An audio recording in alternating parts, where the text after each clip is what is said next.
இரண்டாம் தரமாக ஒரு திருமணம் செஞ்சிருக்காங்க. கணவர் முதல் தரத்தை விவாகரத்து பண்ணிட்டாரு. முதல் தரத்துக்கு பிள்ளைகள் இருக்கின்றது, இரண்டாவது தரத்துக்கும் பிள்ளைகள் இருக்கின்றது. இவங்க திருமணமான பிறகு வீடு வாங்கியிருக்காங்க. இந்த வீடு 2 பேர் பேர்ல வாங்கியிருக்காங்க. கணவர் பேர்ல வாங்கியிருக்காங்க, இரண்டாம் தரம் பேர்ல வாங்கியிருக்காங்க. ஆனா முழுக்க முழுக்க பணத்தை கொடுத்தது இரண்டாம் தரம் தான் அந்த வீடு வாங்குவதற்கு. கணவர் உயில் எழுதாமல் இருந்து விடுகின்றார். இப்ப அவங்களுக்கு என்ன பிரச்சனைனா, உங்களுடைய அந்த பாதி பங்கு இருக்கு இல்லையா, அவங்க பேர்ல இருக்க பாதி பங்கு பிரச்சனை இல்லை. அவர் கணவர் பேர்ல இருந்த பாதி பங்கு தான் இப்ப கேள்விக்குறியாக இருக்கின்றது. ஏனென்றால் உயில் எழுதாமல் ஒருத்தவங்க இறந்துட்டாங்கன்னா டிஸ்ட்ரிபியூஷன் ஆக்ட் 1958 படி தான் அது பிரித்து கொடுக்க வேண்டும். கால் பங்கு இரண்டாம் தரத்துக்கு போகும், முதல் தரத்துக்கு போகாதுன்னு விவாகரத்து பண்ணிட்டாங்க.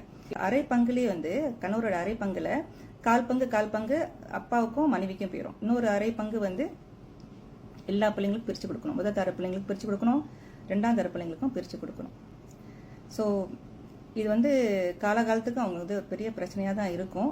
அப்போ அவங்க என்ன செய்யணும்னா, போயிட்டு அந்த முதல் தர பிள்ளைங்கிட்ட போயிட்டு கேட்கலாம், பெற்றோர்கிட்ட கேட்கலாம், அப்படி இது மாதிரி அவங்க விட்டு கொடுக்குறாங்களான்ட்டுன்னு. அவங்க விட்டு கொடுக்க முடியாது என்று சொல்லும் பொழுது கட்டாயமாக நீதிமன்றத்தில் போயிட்டு அவங்க லெட்டர் அட்மினிஸ்ட்ரேஷன் வாங்கிட்டு டிஸ்ட்ரிபியூஷன் ஆக்ட் படி அந்த சொத்துக்களை அந்த சட்ட ரீதியாக அந்த ஆர்டர் எடுக்கணும். சொத்துக்கள் இருந்து நீங்கள் உயிர் எழுதாமல் இருந்தீங்கன்னா கட்டாயமாக உயிர் எழுதி வைங்க. இது காலனும் நமக்கு வெயிட் பண்ண மாட்டாங்க. செய்ய முடித்த அனைவருக்கும் நன்றி, வணக்கம். திருச்சிற்றம்பலம்.